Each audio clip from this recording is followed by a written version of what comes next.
6 నెలల్లో పెళ్లి పథకంలో చేరండి. మీ ప్రియమైన వారికి 6 నెలల్లో పెళ్లి చేయండి. కృష్ణ సాయి బ్రాహ్మణ వివాహ పరిచయ వేదిక బ్రాహ్మణులకు మాత్రమే. మరిన్ని వివరాలకి కాల్ 8855592015 లేదా 9000333990.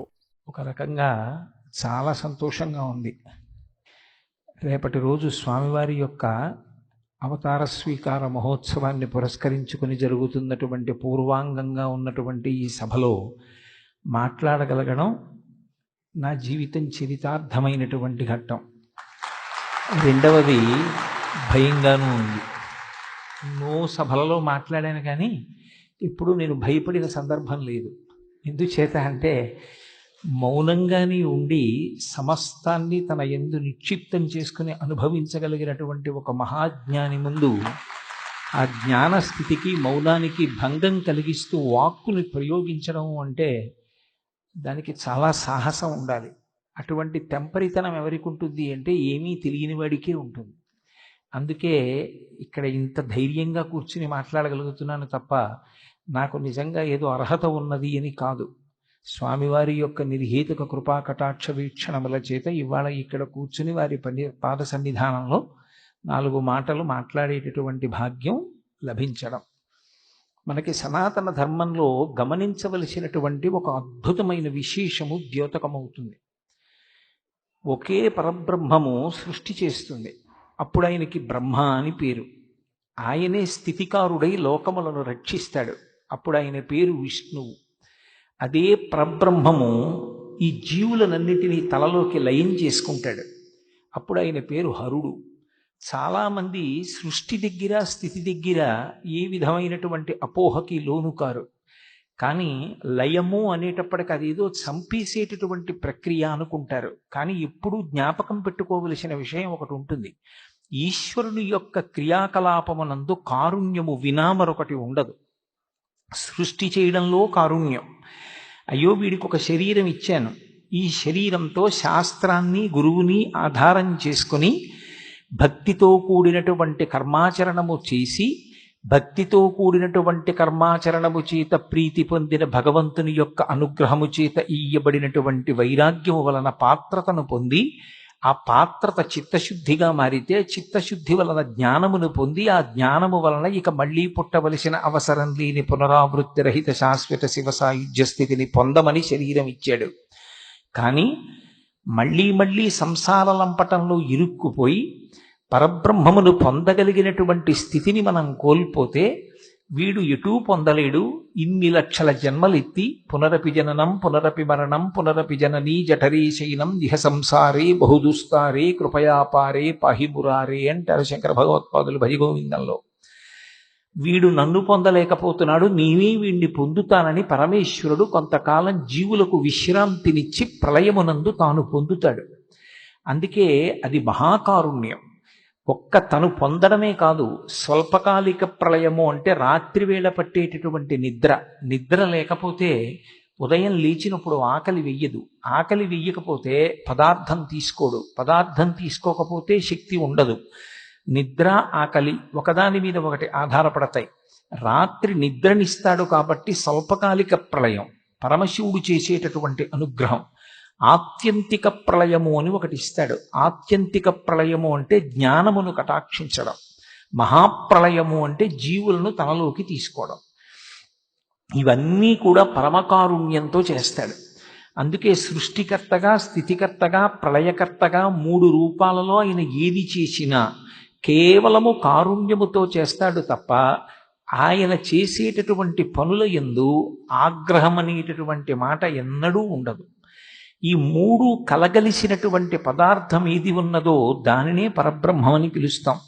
ఎవ్వడు సృజించు ప్రాణుల ఎవ్వడు రక్షించు త్రుంచు ఎవ్వడనంతుండెవ్వడు ఈ విధమున మనుచు బెనుచు హేలారతుడై అంటారు పోతన గారు భాగవతంలో. ఆ ఒక్కడే సృష్టిస్తాడు, ఆ ఒక్కడే స్థితి చేస్తాడు, ఆ ఒక్కడే లయ చేస్తాడు. సృష్టి చేసినప్పుడు సృష్టికర్త, నిర్వహించినప్పుడు స్థితికర్త, తనలోకి తీసుకున్నప్పుడు ప్రళయకర్త. Usually we call the Parabrahmam in the name of the God. నన్ను ఇవాళ మాట్లాడేటప్పుడు అప్పుడప్పుడు ఇంగ్లీష్ వాక్యాలు కూడా చెప్తే ఇక్కడ ఉన్న విదేశీయులకి ఉపయుక్తంగా ఉంటుంది అన్నారు. లేకపోతే నేను కొంచెం ప్రవచనాల్లో ఇంగ్లీష్ వాడడానికి దూరంగా ఉంటూ ఉంటాను. The consolidation of the three activities generation, operation and destruction are commonly called the god. That is the reason why in English Parabrahman is termed as the God. The letter G stands for generation, Srushti. The process of generation is symbolized by the Brahma. Next is operation. The running of the entire universe is called the protection, the operation. It is done by the Vishnu. The last one is destruction, taking everything into him. This is called the pralayam. It is done by Hara. It is called D. So the consolidation of the three activities, generation, operation and destruction, are commonly called the God. ఈ సృష్టి స్థితి లయ చేసేటటువంటి పరమేశ్వరుడు మీరు జాగ్రత్తగా గమనిస్తే సనాతన ధర్మంలో బ్రహ్మ విష్ణు మహేశ్వరుడుగా మాత్రమే ఉండడు. ఇంకొక మెట్టు కిందకు వస్తాడు.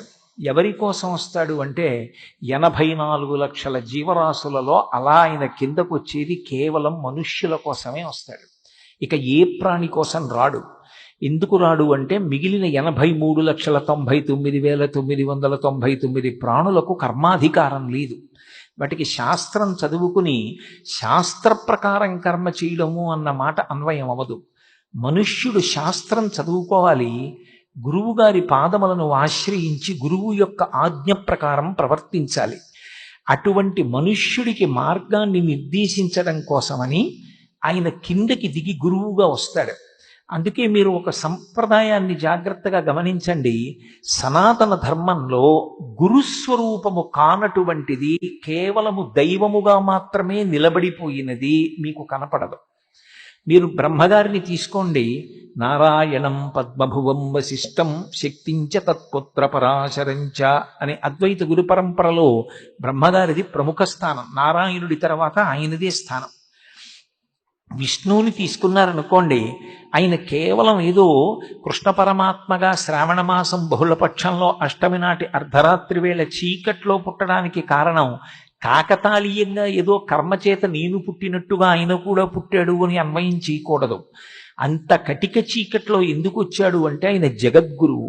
చీకటి ఎక్కడుంటుందో ఆ చీకటిని తీసేయడమే ఒక దీపంగా గురువు యొక్క లక్షణం.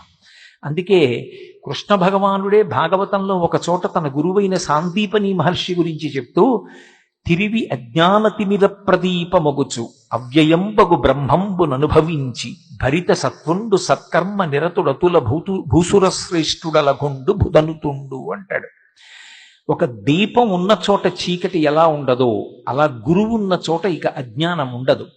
ఆయన జగద్గురువుగా రావాలి. శ్రావణ మాసం అన్ని మాసములలోకి బాగా చీకటిగా ఉండే మాసం. వర్ష ఋతువు అయిన కారణము చేత నల్లని మబ్బులు కిందకొస్తాయి. బహుళపక్షం మరింత చీకటి, అష్టమి మధ్యలో తిథి మరింత చీకటి, అర్ధరాత్రి కటిక చీకటి, ఇంకా అంతకన్నా చీకటి ఉండడానికి తిథి ఇంకొకటి లేదు. పైగా బహుళపక్షం పితృదేవతలకు చీకటి, దేవతలకు దక్షిణాయనం చీకటి. దేవతలకి, పితృదేవతలకు, మనుష్యులకు అందరికీ ఏది గాఢాంధకారమో అప్పుడు ఆయన ఆవిర్భవించాడు. కాకతాళీయంగా కాదు, కోరి కోరి. అందుకు అవతారమైంది పరిపూర్ణావతారం. పోతన గారు భాగవతం చేస్తూ ఒక మాట అంటారు, జలధర దేహు నాజాలు చతుర్బాహు సరసీరుహక్షు విశాల వక్షు జారు గదా శంఖచక్ర పద్మ విలాసు కంఠ కౌస్తుభమణి కంతిభాను కమనీయ కటిసూత్ర కంకణ కేయూర శ్రీవత్సలంచనంచిత విహారు మరుకుండల ప్రభాయుత కుంతలలలాటు వైఢూర్య మణిగణ వరకిరీటు బాలు పూర్ణేందు రుచిజాలు భక్త లోకపాలు సుగుణాల బాలు కృపావిశాలు చూచి తిలకించి పులకించి చోద్యమంది ఉబ్బి చెలరీగి వసుదేవుడు ఉత్సహించే అంటారు. శంఖచక్ర గదా పద్మలతో పట్టుపీతాంబరంతో పరిపూర్ణమైనటువంటి అవతారంగా అర్ధరాత్రి వేళ కారాగారంలో తల్లిదండ్రులకు దర్శనమిచ్చి చెయ్యవలసిన భావి కార్యక్రమాన్ని నిర్దేశించాడు. కురుక్షేత్ర సంగ్రామంలో భగవద్గీతని లోకానికి ఉపదేశం చేశాడు అర్జునుణ్ణి అడ్డుపెట్టి. ఆ కృష్ణావతారం లేకపోతే భగవద్గీత లేదు. భగవద్గీత లేకపోతే ప్రస్థానత్రయంలో ఒక ప్రధానమైనటువంటి విషయం లేదు. అటువంటి భగవద్గీతని లోకానికి అందించడానికి వచ్చింది. అందుకే ఆయన జగద్గురు. కృష్ణం వందే జగద్గురుం. విష్ణువు జగద్గురువుగా వచ్చారు. పరమశివుడు సరే సరే అసలు ఆయన ఒకప్పుడు మౌనంగా ఉపదేశం చేశాడు. మౌన వ్యాఖ్య ప్రకటిత పరబ్రహ్మతత్వం యువానం వర్షిష్టాం తే వసదృషిగణైరావృతం బ్రహ్మనిష్టై ఆచార్యేంద్రం కరకలిత చిన్ముద్రమానందరూపం స్వాత్మారామం ముదితవదనం దక్షిణామూర్తిమీడే. ఏమీ మాట్లాడకుండా మౌనంగా ఇలా చిన్ముద్ర పట్టి చిన్ముద్ర ద్వారానే మౌన వ్యాఖ్య చేత తనని ఆశ్రయించిన సనకసనందనాదులకు జ్ఞానమును కటాక్షించాడు. కలియుగంలో అలా తాను కైలాస పర్వతం మీద ఒక వటవృక్షం కింద చిన్ముద్ర పట్టి మౌన వ్యాఖ్య చేస్తూ కూర్చుంటే అందుకోగలిగినంత సమర్థత ఉన్నవారెంతమంది? అందుకే వాళ్ళు నా దగ్గరికి రావడం కాదు, నేనే వాళ్ళ దగ్గరికి ఎడతానని త్యక్వా మౌలం వటవిటపినో మూలతో నిష్పతంతి శంభోర్మూర్తిశ్చరతి భువనే శంకరాచార్య రూప. ఆ పరమశివుడే శంకర భగవత్పాదులుగా వచ్చి సన్యాసాశ్రమంలో ఉంటే తప్ప ఒక చోట ఉండవలసిన అవసరం లేకుండా అంతటా తిరగడం కుదరదని సన్యాసం స్వీకరించి యావత్ భారతదేశం కూడా పర్యటించి అవైదికమైన 72 వాదనలను ఖండించి భారతదేశంలో వేదానికి పట్టాభిషేకం చేసి వేదాంతర్గతమైనటువంటి అద్వైత సిద్ధాంతాన్ని ప్రచారం చేశారు. ఆ శంకర భగవత్పాదుల నుండి అనేకమైనటువంటి గురు పరంపరలు వచ్చాయి. అలా పరమశివుడు గురువుగా వచ్చాడు. అమ్మవారు ఇన్ని చోట్ల ఆమె గురుస్వరూపంగా వచ్చిందో అందుకే గురుమండల రూపిణి అని పేరు. కామాక్షి పరదేవత గురించి శంకర భగవత్పాదులు సౌందర్యలహరి చేస్తూ ఒక మాట అంటారు. అమ్మ శృతి నాం మూర్ధానో దదతి తవయౌ శేఖరతయా అంటారు. కామాక్షి పరదేవత అనుగ్రహించేటప్పుట ధ్యానంలో ఉన్నవాడి మీద తన పాదములు ఉంచుతుంది తల మీద. ఆమె పాద స్పర్శ తగిలితే సహస్రారము నుండి అమృతధారలు పడతాయి. మీనాక్షి తన చూపుల చేత అనుగ్రహిస్తుంది. విశాలాక్షి స్పర్శ చేత అనుగ్రహిస్తుంది. స్పర్శ దీక్ష, నయన దీక్ష, కుక్కుట దీక్ష అని 3 రకములైనటువంటి గురువులిచ్చేటటువంటి దీక్షలకి సంకేతంగా అమ్మవారు గురుమండల రూపిణి అయి నిలబడింది. ఆమె ఒకప్పుడు జ్ఞానప్రసూనాంబగా శ్రీకాళహస్తిలో దేవేంద్రాది దేవతలందరికీ జ్ఞానమును కటాక్షించింది. అమ్మవారు గురుమండల రూపిణి, ఆమె సరస్వతీ స్వరూపం. ఆమెయే వాగ్దేవి. శరజ్యోత్స్నా శుద్ధాం శశియుత జటాజూటమకుటాం వరత్రాసత్రాణ స్ఫటిక ఘటికా పుస్తకరాం సకృన్నత్వా నత్వా కథమివ సతాం సన్నిదదతే మధుక్షీరద్రాక్ష మధురి మధురీణా పణితయ అంటారు సౌందర్యలహరిలో. సకృన్నత్వానత్వా, ఎంత పూజ చేస్తే జ్ఞానం ఇస్తుంది అంటే మనసు మంచిదైన వాడు ఒక్కసారి నమస్కారం చేస్తే చాలా ఆవిడ అనుగ్రహించేస్తుంది. అందుకే మూకశంకరులు కూడా విమలపటి కమలకుటి పుస్తక రుద్రాక్షస్త హస్తపుటి కామాక్షి పక్ష్మలాక్షి కలిత విపంచి విభాసి వైరించి అంటారు.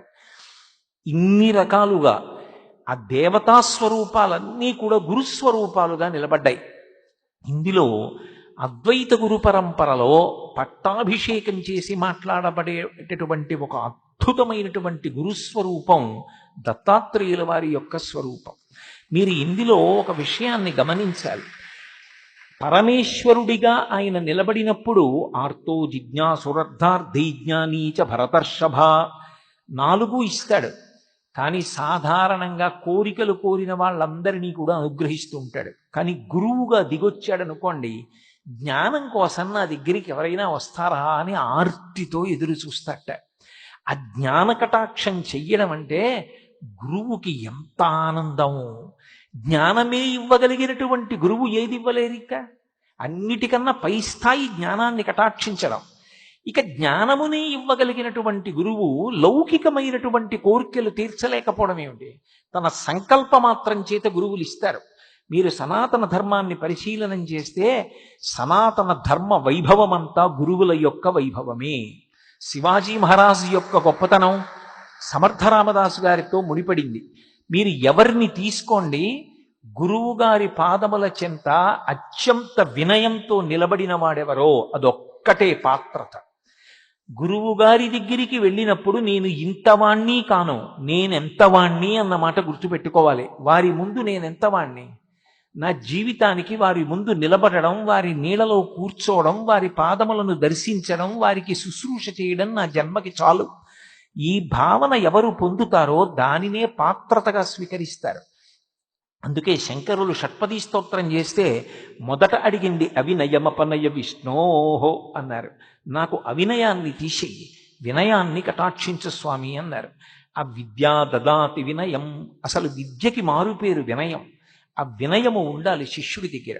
రామచంద్రమూర్తి యొక్క గొప్పతనం అంతా ఎక్కడిది?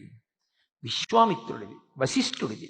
సర్వే వేద విదశూరాః సర్వే లోకహితేరతాః సర్వే జ్ఞానోపసంపన్నాః సర్వే సముదితా గుణైః అన్నారు మహర్షి రామాయణ రచన చేస్తూ. ఆయన అన్ని విషయాలు తెలుసుకుని ఆ తెలుసుకున్న విషయములు లోకములకు పనికొచ్చేటట్టుగా ప్రవర్తించారు అంటే వశిష్ఠుడు, విశ్వామిత్రుడు ఆయనకి అలా విద్యాబోధ చేశారు. అందుకే లోకంలో ఎప్పుడూ జ్ఞాపకం పెట్టుకోవలసిన విషయం ఒకటి ఉంది. గురువు గారి నోటి వెంట ఏ మాట వస్తుందో అది ఆజ్ఞ, అది సలహా కాదు, అది కేవలముగా ఒక మాట కాదు. గురువు గారి నోటి వెంట వచ్చినటువంటిది ఏది ఉంటుందో దాన్ని ఆజ్ఞగా స్వీకరించగలిగిన వాడెవరో వాడు తరిస్తాడు. ఎవరు చెప్పనివ్వండి, సలహా కావచ్చు, కానీ గురువు నోటి వెంట వచ్చింది మాత్రం ఆజ్ఞ. అందుకే రాముడు విశ్వామిత్రుడి దగ్గరికి వెడితే ఇలా చేతులు కట్టుకు నిలబడతాడు. సుబాహు, తాటక మొదలైన వాళ్ళని సంహరించి కూడా చేతులు కట్టుకు నిలబడి ఒక మాట అంటాడు, ఆజ్ఞాపై యదీచ్ఛం వైశాసనం కరవామకిం అంటాడు. ఓ మహానుభావ, హే బ్రహ్మన్ అంటాడు. గురువుగారని కూడా అండవు, బ్రహ్మన్ అంటాడు. బ్రహ్మముని ఎరిగినవాడా, బ్రహ్మవిద్ బ్రహ్మైవ భవతి, బ్రహ్మముని ఎరిగి నువ్వు బ్రహ్మమయ్యావు. నా కంటి ముందు పరబ్రహ్మము రాశీభూతమై కూర్చునుందలా. ఓ గురువా, మీరు మమ్మల్ని ఆజ్ఞాపించండి. శాసనం కరవామకిం, ఆ ఆజ్ఞాపించేటప్పుడు ఇది వీడికి చెప్పచ్చా అని ఆలోచించకండి. ఒరే, ఆ పాదుకలు నావి తీసి అక్కడ పెట్టు అనండి. నేను ఇలా ముట్టుకోను, నా కుడి చేత్తో పట్టుకుని పైకెత్తి తల మీద పెట్టి పట్టుకెడతాను. మీరు ఆజ్ఞాపించినది నాకు శాసనం. ఆజ్ఞాపయ యథేచ్ఛం వై. దశరథ మహారాజు కొడుకు మారీచుణ్ణి పడగొట్టాడు, ఎక్కడికో తరిమి కొట్టాడు మానవాస్త్రంతో, సుబాహుని చంపాడు, తాటకని చంపాడు. అలా ఆలోచించద్దు. నేను ఏది చేసినా మీ అనుగ్రహం వల్లే. ఇది ఒక శిష్యుడికి ఉండవలసినటువంటి లక్షణం. మిగిలినటువంటి గురువుల యొక్క విశేషములు ఎంత గొప్పగా చెప్పబడతాయో దానికి అత్యద్భుతమైన రీతిలో భిన్నంగా ఉండేటటువంటి గురుస్వరూపం దత్తాత్రేయుల వారి యొక్క స్వరూపం. దత్తాత్రేయ స్వామి వారి యొక్క వైభవం వర్ణించడం ఎవరికీ సాధ్యం కాదు. అందుకే యదుమహారాజు గారు దత్తాత్రేయుల వారిని ప్రార్థన చేసినప్పుడు అవధూత రూపంలో ఉంటే ఒకటంటాడు, పరస్పర భిన్నములైన విషయములు ఎక్కడుంటాయో అక్కడ ఆయన యందు గోచరిస్తాయి. అనేక మంది స్త్రీల మధ్యలో ఉన్నట్లు కనపడతాడు ఒకప్పుడు, పరమ వైరాగ్యమూర్తి. మధుపానం చేస్తున్నట్లు కనపడతాడు ఒక్కొక్కసారి, కానీ అది ఆయనని ఏం చేయదు. ఎందుచేతనంటే మీరు ఒకటి గమనించాలి, ఒక సామాన్యుడు మధుపాత్ర పుచ్చుకున్నాడు అనుకోండి, లోపలికి తూలిపోతాడు. అగ్నిహోత్రం అక్కడ అగ్గిపుల్ల వెలుగుతోంది అనుకోండి, నేను చెంచాతో నీళ్లు పోస్తే అగ్నిహోత్రం ఆరిపోతుంది.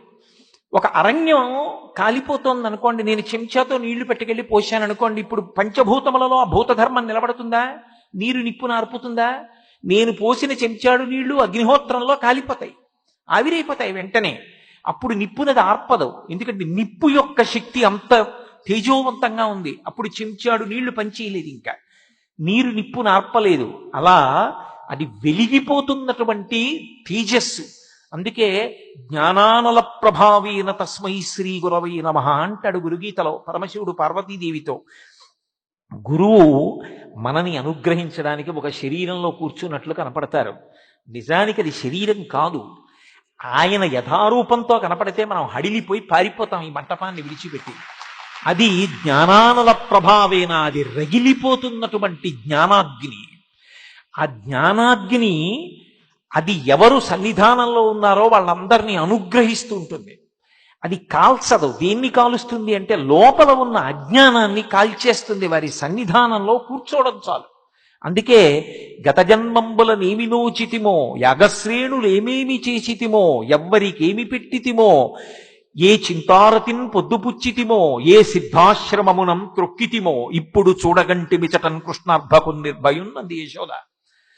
ఒక మహాపురుషుడు ఉన్న ప్రాంగణాన్ని కాలుతో తొక్కడం చాలు జీవితానికి అదృష్టం.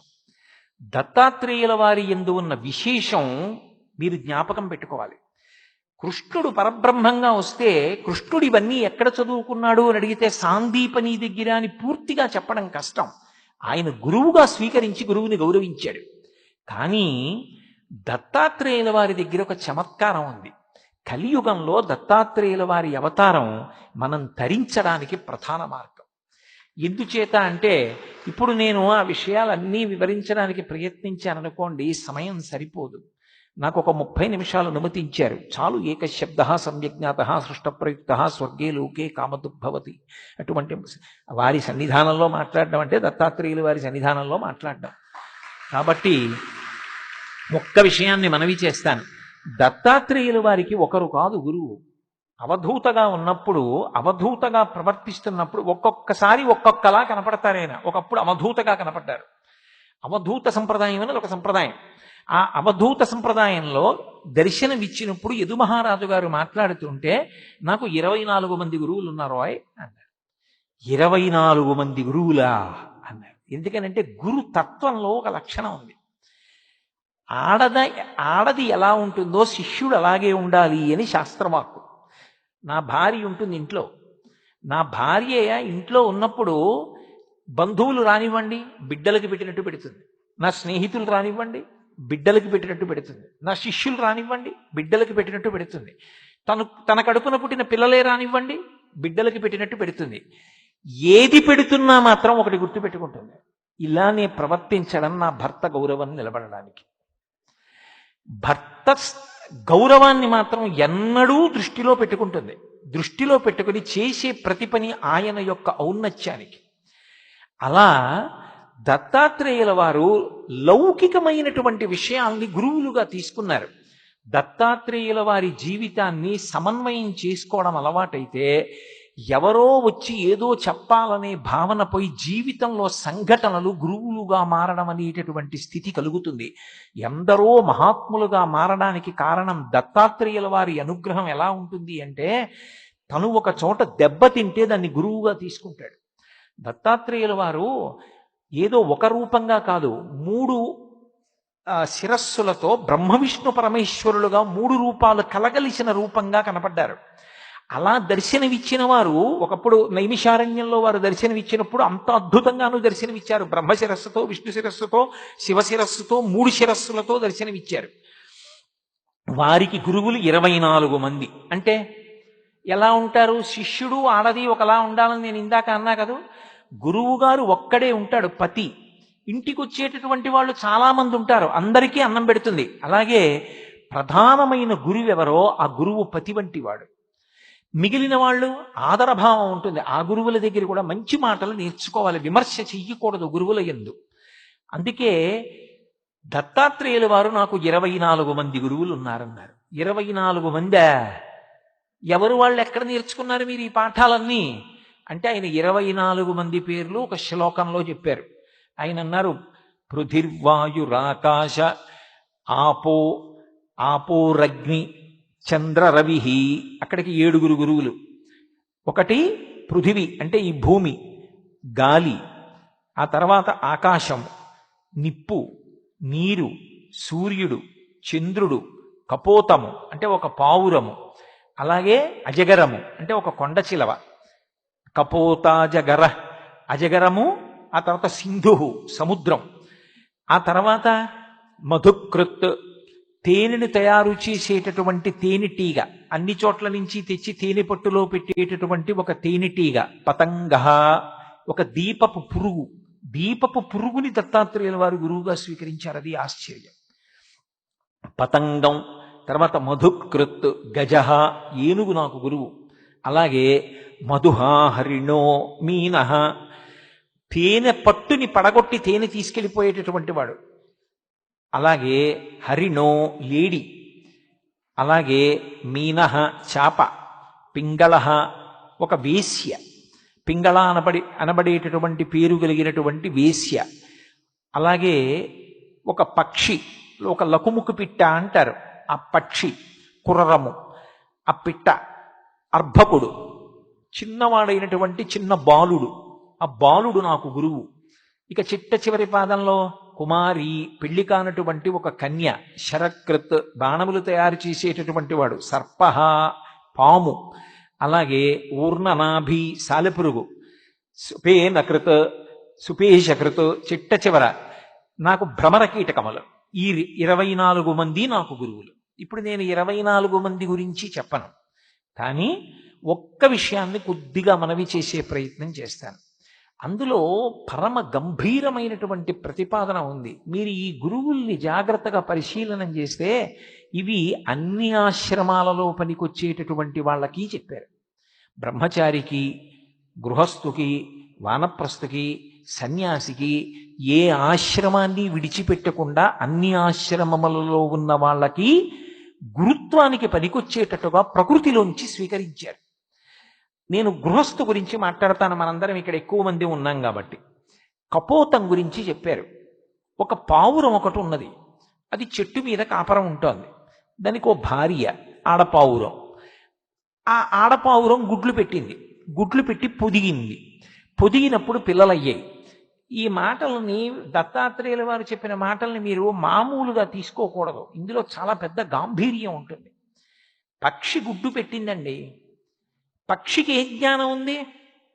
దాని మీద కూర్చుందనుకోండి, గుడ్డు పగిలిపోతుంది. కానీ అది ఏం చేస్తుందంటే ముందుకు వెళ్ళి వెనక్కి నడుస్తుంది, కాళ్ళతోటి నడిచి పొట్ట కిందకి గుడ్డొచ్చింది అని చూసుకుంటుంది. రెక్కవేపు నుంచి మెల్లిగా దింపుతుంది పొట్టని. ఇప్పుడు ఆ పొట్ట గుడ్డుకి తగులుతుంది. తగిలినప్పుడు గుడ్డు పెంకు, పక్షి పొట్ట తగులుతాయి. ఆ పైన ఉన్న పెంకు వేడెక్కుతుంది, లోపల ఉన్నటువంటి పిండం పొదగబడి పిల్లగా మారుతూ ఉంటుంది.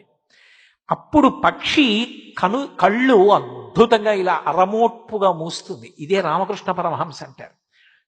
పొదుగుతున్న పిట్ట గీయగలవేమో, పిట్ట మనసులోని ఆనందంతో కూడిన కన్నులు గీయలేవంటారు. పక్షికి ఎలా తెలిసింది అది తన గుడ్డని, గుడ్డులో తనకు పిల్లుందని, ఆ పిల్ల పొదగబడుతోందని, తన పొట్ట వీడి పెంకుకు తగులుతోందని, పెంకు వీడి పిండానికి ఎడుతోందని, పిండం పిల్లవుతుందని, ఆ పై పెంకు పగలగొట్టుకుని పైకొస్తుందని, తన మాతృత్వం సిద్ధిస్తోందని దానికి తెలుసా? తెలుసు. అది పొదిగింది. ఇక్కడ అనుబంధం, సంసారం అక్కడ మొదలవుతోంది. నా బిడ్డలు పొదిగింది. ఎవరు? మనిషిగాడు, ఒక పిట్ట. పిల్లలయ్యాయి. ఇప్పుడు మగపక్షి నా వలన గుడ్లు పెట్టింది, అవి నా పిల్లలు కూడా. ఇది మీరు గృహస్థాశ్రమానికి అన్వయం చేసుకోవాలి. అంతే కదా, గృహస్థాశ్రమంలో నా భార్య కన్నా సంతానాన్ని చూసి నా బిడ్డలు అని నేను పొంగిపోనా? నేను తండ్రిని అని. అక్కడ వరకు దోషం ఉందా అంటే లేదు. ఇది శాస్త్రంలో చమత్కారం. పితృరుణం అని ఒకటి ఉంటుంది, సంతానాన్ని కనాలి. అతి సంగం కూడదు. అందుకే మీరు జాగ్రత్తగా గమనిస్తే శాస్త్రంలో ఎక్కడా కూడా బాధ్యత అన్న మాట వాడరు. ఇది మా బాధ్యతలండి అని అనరు, కర్తవ్యం ఈ మాటే వాడతారు. అందుకే మీరు గురువులు మాట్లాడినా, ఋషులు మాట్లాడినా చూడండి, కర్తవ్యం. ఉత్తిష్ట నరశార్దూల కర్తవ్యం దైవమాన్నికం అంటాడు. కర్తవ్యం అంటే చెయ్యవలసిన పని చెప్తారు. చేయలేదనుకోండి ఇంకో మాట చెప్తారు, ఇంకా చేయలేదనుకోండి ఇంకా చెప్తారు. అంతేకాని వాడు చెప్పలేదని వీళ్ళు విసుక్కోరు. నీ చెప్పవలసింది చెప్తున్నానా లేదా, అంతవరకు. కర్తవ్యం అన్న మాటకు అర్థం ఏమిటంటే, నేను చెప్పులు ఎప్పుడు విప్పేయాలో అప్పుడు విప్పేయాలి. నాకు కొడుకు పుట్టాడు, ఆ కొడుక్కి పెళ్లి చేశాను, వాడు గృహస్థాశ్రమంలోకి వెళ్ళాడు. ఇప్పుడు ఆ కొడుకు పుట్టాడు, బాలసారి పీటల మీద ఎవరు కూర్చుంటారు? నా కొడుకు కోడలు కూర్చుంటారు. నేనెందుకు వెర్రెక్కిపోవడం? నేను ఎప్పుడైతే కొడుక్కి పెళ్లి చేసేశానో అప్పటి నుంచి ఇంకా నేను పరబ్రహ్మాన్ని చేరుకునేటటువంటి ప్రయత్నం మొదలు పెట్టాలి. లేకపోతే జీవుడు ఏమైపోతాడు? ఇంకా మనవలు, ముని మనవలు అలాగే పట్టు కూర్చుని సంసారము పెరగట్లేదు, నువ్వు పెంచుకుంటున్నావు. నీ కర్తవ్యం చెప్పులు ఎక్కడిప్పాలో అక్కడ ఇప్పాలి. నేను కాకినాడలో బయలుదేరినప్పుడు చెప్పులు వేసుకునే బయలుదేరాను. ఇక్కడికి చెప్పులు వేసుకొచ్చాను లోపలికి. ఇక్కడ మహాపురుషులు కూర్చుని ఉన్నారు, నాకు ఇచ్చిన విడిదిలో విడిచిపెట్టి వచ్చేసాను.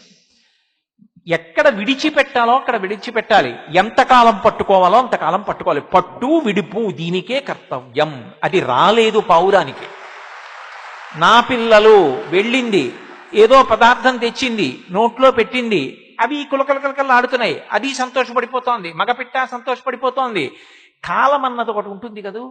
కాలము మృత్యువునకు పర్యాయ పదం. అందుకే కాలోహి బలవాన్ కర్త సతతం సుఖదుఃఖయో నరాణాం పరతంత్రాణాం పుణ్యపాప అనుయోగత అంటాడు వ్యాసుడు. ఆ కాలము కాలుడు ఒక వేటగాడి రూపంలో వచ్చాడు. ఎవరి ఉసురు ఎప్పుడు తీయాలి మనకి తెలియదు. ఆయుర్దాయాన్ని నిర్ణయించవలసిన వాడు పరమేశ్వరుడు. ఆ కాలుడి రూపంలో వచ్చాడు బోయేవాడు. వచ్చి ఆ పక్షి పిల్లలు అవి ఇంకా బాగా ఎగరలేనివి, అందుకని ముందు అవి పట్టుకుని బుట్టలో వేసుకున్నాడు. ఇప్పుడు అవి కిలకిల కిలకిల కిలకిలలాడుతున్నాయి. మూతి సన్నగా ఉంటుంది, పైకి ఎగిరిపోకుండా లోపల కదులుతూ ఉంటాయి. ఆడపక్షి వచ్చి చూసింది ముందు, అవ్యాజమైన వ్యామోహాన్ని పొందింది. అబ్బా నా పిల్లలు అందులో పడిపోయి నిష్కారణంగా తన పిల్లల్ని విడిపించుకోనన్నా విడిపించుకుంటాను, లేదా నేను వాటితో పాటు చచ్చిపోతాను. వెళ్ళిపోయింది, దాన్ని బుట్టలో పడేసుకున్నాడు. నా భార్య వెళ్ళిపోయింది, బిడ్డలు వెళ్ళిపోయారు, నేనెందుకు? మగపక్షి వెళ్ళిపోయింది, బుట్టలో పడేసుకున్నాడు. అన్నిటినీ చంపి తినేశాడు. దత్తాత్రేయులు వారు అన్నారు, నా గురువు ఆ పక్షి కపోతం. ఎలా? అతి సంగము కూడదు. సంగము వేరు, అతి సంగము వేరు. సంసారంలో ఉన్న తర్వాత భార్య బిడ్డలు క్షేమం చూడాలి, కానీ ఎక్కడ నీ కర్తవ్యం పూర్తయిపోతోందో కూడా నువ్వు తెలుసుకోవాలి. తెలుసుకోకుండా ఇక అదే పనిగా సంసారాన్నే పట్టు కూర్చుంటే, ఒక్కటండి శంకర భగవత్పాదులు చెప్పిన ఒక శ్లోకం గుర్తుంటే చాలు భయం వేస్తుంది. యావత్ పవనో నివసతి దేహే తావత్ పృచ్చతి కుశలంగీహే గతవతి వాయో దేహాపాయే భార్యా బిభ్యతి తస్మిన్ కాయే. లోపలికి వెళ్ళిన ఊపిరి పైకి రాకపోయినా, పైకి వెళ్ళిన ఊపిరి లోపలికి వెళ్ళకపోయినా అయిపోయిందంతే. పడుకోబెట్టేశారనుకోండి నేల మీద, ఎన్ని అనుబంధాలతో ఎవరొచ్చి పిలవనివ్వండి, అన్నయ్య, తమ్ముడు, మామయ్య, బాబయ్య, పెదనాన్న, ఎన్ని పేర్లతో, ఏమండి, ఏ పేరుతో పిలవండి, అది పలకదిక. శరీరం వెళ్ళిపోయింది, జీవుడు ఉద్ధరేణ ఆత్మనాత్మానం, నిన్ను నువ్వు ఉద్ధరించుకోవాలి. ఈశ్వరుడు ఆయుర్దాయం ఇచ్చాడు, నీ కర్తవ్యాలు అయిపోయాయి. కొడుక్కి పెళ్లి చేసేసావు, కూతురుని అయ్యింటికి పంపించేశావు. భగవంతుని యందు దృష్టి పెట్టు. సంసారం విడిచిపెట్టేయక్కర్లేదు, కనీసం భగవంతుని యందు దృష్టి పెట్టి వాళ్ళు క్షేమంగా ఉండాలని మనసులో ఒక భావన చెయ్యి. ఇక నా వరకు నేను చేయవలసింది పూర్తయింది, ఇక వాడు చేసుకుంటాడు. నేను ఇంటికి పెద్దవాడిగా వాళ్ళు క్షేమంగా ఉండాలనో నమస్కారం. ఇక నేను తరించడానికి, వైరాగ్యం కలగడానికి, చిత్తశుద్ధి కలగడానికి కర్మాచరణ మొదలు పెడతాను. ఇది లేకపోతే ఏమవుతుందంటే సంసారమునందు అతి సంగము దుర్మరణములకు కారణమవుతుంది. ఇప్పుడు ఆ సంఘంతో చచ్చిపోయింది పిట్ట. నా పిల్లలు నా పిల్లలు నా పిల్లలు అంటూ ఆడపెట్టపోయింది, నా భార్య పిల్లలు అంటూ అది పోయింది. అయ్యో మా అమ్మ నాన్న అంటూ వాళ్ళు పోయారు. ఏమవుతారు వాళ్ళు? భాస్కర రాయల వారు లలితా సహస్రనామ స్తోత్ర వ్యాఖ్యానంలో చెప్పారు ధన్య అన్న నామానికి. ఇలాంటి వెర్రి పెట్టుకుపోయిన వాడు ఎవరుంటాడో వాడు తిరియక్కవుతాడు. తిరియక్కంటే భూమికి అడ్డంగా పుట్టి అడ్డంగా పెరుగుతాడు. ఒక్కటి గమనించండి, ఒక్క మనిషి జన్మ దేని చేత గొప్పదైంది అంటే దేవతలకి కర్మాధికారం లేదు. వాళ్ళ పుణ్యం అయిపోతే కింద పడిపోతారు. క్షీణే పుణ్యే మర్త్యలోకం విశంతి, మళ్ళీ భూలోకంలో పడిపోతారు. కాబట్టి దేవతలు కర్మాధికారంతో యజ్ఞయాగాది క్రతువులు చేసి వాళ్ళు మోక్షం పొందలేరు, ఆత్మవిచారం చేయగలరు అంతే. తిరియక్కులు భూమికి అడ్డంగా పుట్టి అడ్డంగా వెన్నుపావుండి పెరిగే ప్రాణులు శాస్త్రాన్ని గురువుని ఆధారం చేసుకుని ఉత్తమ కర్మలు చేయలేవు. అడ్డంగా పుట్టి నిలువుగా పెరిగేటటువంటి మనుష్యుడు శాస్త్రాన్ని గురువుని పట్టుకుని పని చెయ్యాలి. ఏదో చేసేసాను కాదు, ఒక పని చేస్తే ఎలా చెయ్యాలో అలా చెయ్యాలని తప్ప ఇంకొకలా చెయ్యడానికి వీల్లేదు.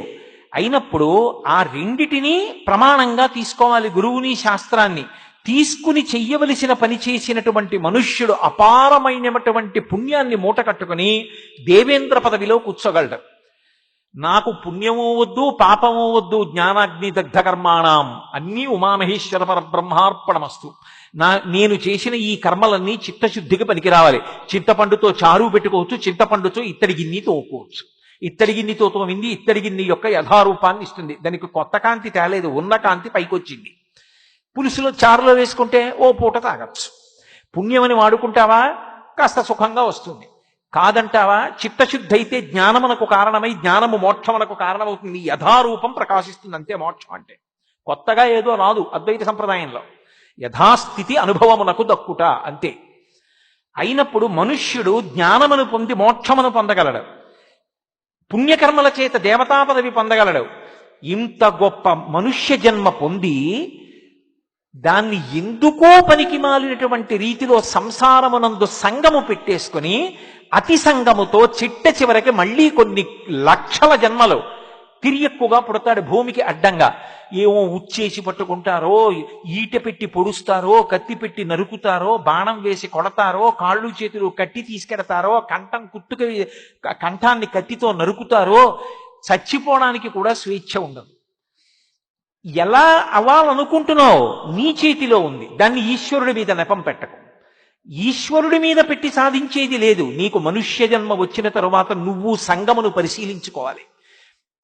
ఎక్కడ ఎంతవరకు పట్టుకున్నానో అంతవరకు పట్టుకున్నానా, ఎక్కడ విడిచిపెట్టాలో అక్కడ విడిచిపెడుతున్నానా లేదా. అందుకే మనకి సంప్రదాయంలో ఆయన పండిపోయారండి అంటారు. పండిపోయారంటే ఏమిటి? పిండెగా ఉంటుంది, వదిలిపెట్టేసింది అనుకోండి కొమ్మని ఎందుకు పనికిరాదు. దోరకాయ వదిలేస్తే పనికిరాదు, పండిపోయింది, ముగ్గిపోయింది. పైన ఉన్నటువంటి తొక్క ముట్టుకుంటే మెత్తగా అయిపోతుంది, రంగు మారిపోతుంది, లోపల ఉన్నటువంటి పదార్థం అంతా మధుర రసంగా మారిపోతుంది. మీరు ఇలా చిన్న పిసర కన్నం పెడితే మధుర రసం కింద కారిపోతుంది. అప్పుడు తనంత తాను ముచిక విడిచిపెట్టేసింది. తనంత తాను ముచిక విడిచిపెట్టడము అంటే ఈ శరీరమునందుండి దీన్ని ఋతుమంతం చేసుకోవాలి. దీని చేత శాస్త్రవిహితమైన కర్మాచరణము చేసి కామాన్ని గెలవడం కోసం ధర్మంతో ముడివేయడానికి గృహస్థాశ్రమంలోకి వెళ్ళి పితృరుణం నుంచి విముక్తిని పొందడానికి సంతానాన్ని పొంది వాళ్ళకి ఇవ్వవలసిన ఆశ్రమంలోకి వాళ్ళని ప్రవేశపెట్టి ఇప్పుడు నీ కర్తవ్యం ఏమిటి అంటే ఈశ్వరుణ్ణి చేరుకోవడానికి నువ్వు మార్గంలో నడవాలి. అలా నడవకుండా సంగము పెట్టుకుంటే చిట్ట చివరికి ఏమైపోతాడు జీవుడు? ఈ అతి సంగము ఎలా పాడు చేసేస్తుంది అన్నదానికి నాకు కపోతము ఉదాహరణ. ఇప్పుడు నాకు ఒకటి చెప్పండి, దత్తాత్రేయుల వారికి కపోతం గురువు అయిందా? ఉరే, నీ జన్మని నువ్వు సంస్కరించుకోవాలనుకుంటే ప్రకృతిలో నువ్వు ఏది చూసినా నీకు గురువు కాగలదు. నిన్ను నువ్వు దిద్దుకోవాలన్న ఆలోచన నీకు కలిగితే, ఆ ఆలోచన నీకు కలగలేదా? భగవంతుడు ఎక్కడున్నాడు అని అడిగాడు ఒక ఆయన. ఏమీ చదువుకోని ఒక ఆయన అన్నాడు, నేను పుట్టిన తరువాత ఎన్నో గీతలు గీశాను, గీసిన గీతలన్నీ కూడా తడి తగిలితే చెరిగిపోయాయి.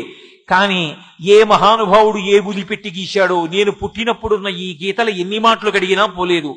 చిట్ట చివరికి ఈ శరీరం పుడకలైపోతే పోవాలంతే. ఈ గీతలు గీసిన మహాశిల్పకుడు ఉన్నాడని నమ్మినప్పుడు వాడు పరమేశ్వరుడు కాక వేరెవ్వరన్నాడు.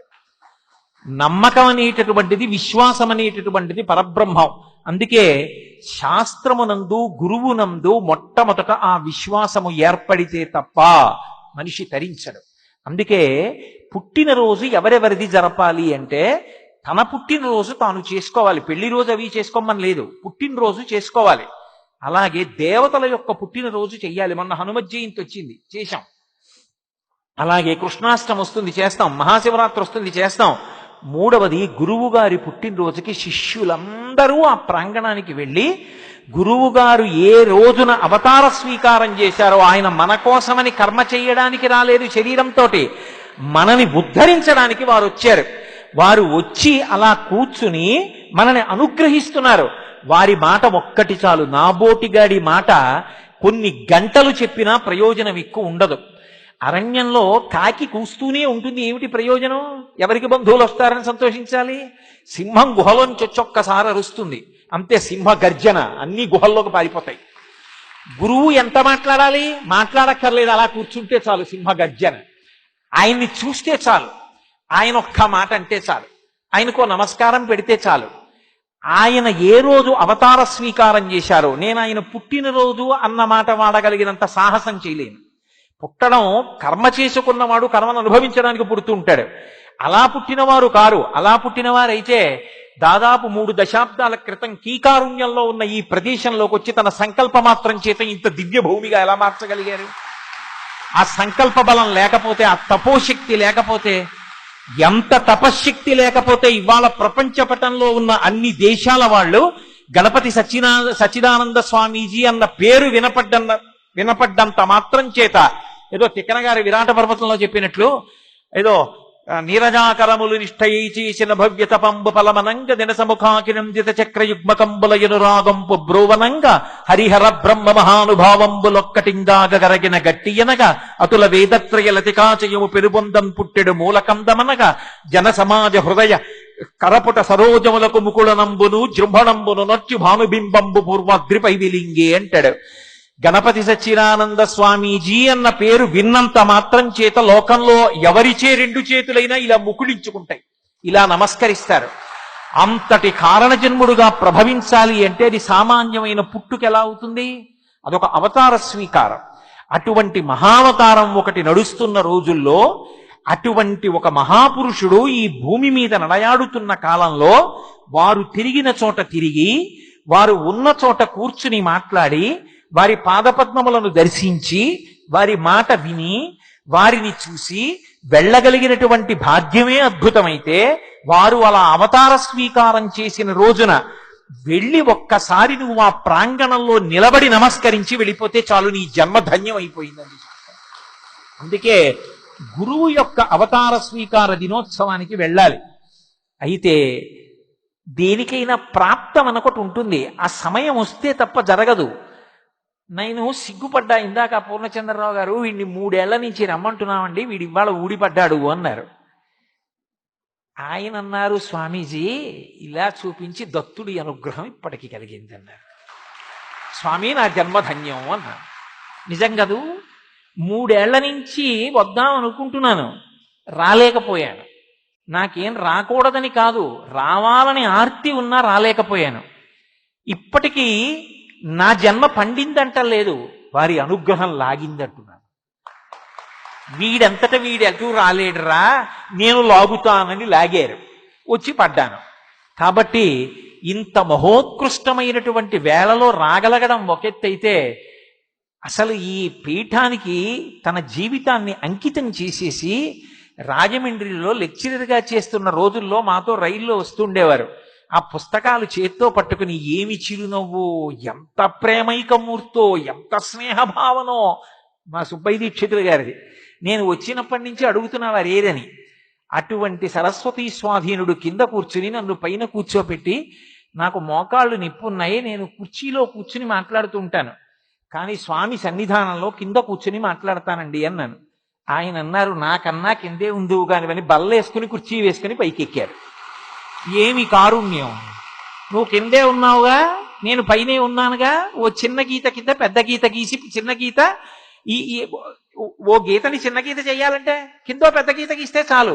నేను పైన ఉండడం కదా నీకు కావాలి. బల్లేసుకుని కష్టపడి వారు పైకి ఎక్కి కూర్చున్నారు, నన్ను కుర్చీలోనే కూర్చోబెట్టారు. కింద వద్దులే, కిందే ఉన్నావుగా, అలా మాట్లాడు. అది గురువు యొక్క కారుణ్యం అంటే. ఏమి నిజంగా వారు మాట్లాడు అంటే నేను ఇక్కడ కూర్చుని మాట్లాడేవాడిని అరగంట ఏమి, వారి సన్నిధానంలో శివరాత్రిలో ఓ రాత్రి అంతా మాట్లాడతారు, అంత సంతోషం. కానీ వారు అలా అనుగ్రహించారు. కాబట్టి అది గురువు యొక్క కారుణ్యం. అందుకే మనందరం పరమ సంతోషంగా రేపు భానుబింబం ఉదయించడానికి ముందే మనం చెయ్యవలసిన నిత్యకర్మ పూర్తి చేసుకుని రేపటి రోజున పరమాద్భుతమైనటువంటి రీతిలో స్వామివారి యొక్క ప్రథమ శిష్యులు వారి యొక్క పాదపద్మములకు స్వర్ణ పద్మముల చేత పూజ చేస్తారట. ఆ వైభవోపేతమైన సన్నివేశాన్ని తిలకించి మనందరం ఆ మధురానుభూతులతో వేదం ఎలా విధించిందో అలా ప్రవర్తించామన్న తృప్తితో, స్వామి మా అంతట మేముగా మమ్మల్ని ఉద్ధరించుకోగలిగిన శక్తి కలవాళ్ళం కాదు, మేము మా మనసుల్ని మీ దగ్గర మూట కట్టి పెట్టేస్తున్నాం, మమ్మల్ని ఉద్ధరించే కర్తవ్యం మీరు స్వీకరించండి అని నమస్కరించి మన ప్రాంతాలకి బయలుదేరతాం. ఇంతకన్నా ఇచ్చిన వేళ దాటి మాట్లాడడం గురువుగారి ఆజ్ఞని ధిక్కరించడం అవుతుంది. అందుకని నేను నా ప్రవచనాన్ని ఇక్కడితో పూర్తి చేస్తూ, నిజంగా వీడికి ఏదో ఓ పని చెప్పకపోతే వీడు ఎలా తరిస్తాడని నన్ను తీసుకొచ్చి ఇక్కడ కూర్చోబెట్టి నా చేత చెప్పించారు తప్ప నిజంగా చెప్పడానికి అర్హతనున్నవాడిని నా చేత చెప్పించారనుకుంటున్నారా? అది వారి అవ్యాజ కారుణ్యం. వారి యొక్క అవ్యాజమైన కారుణ్యానికి వేరొక్క మారు నా శిరసు వారి పాదపద్మములకు తాటించి నమస్కరిస్తూ స్వస్తి.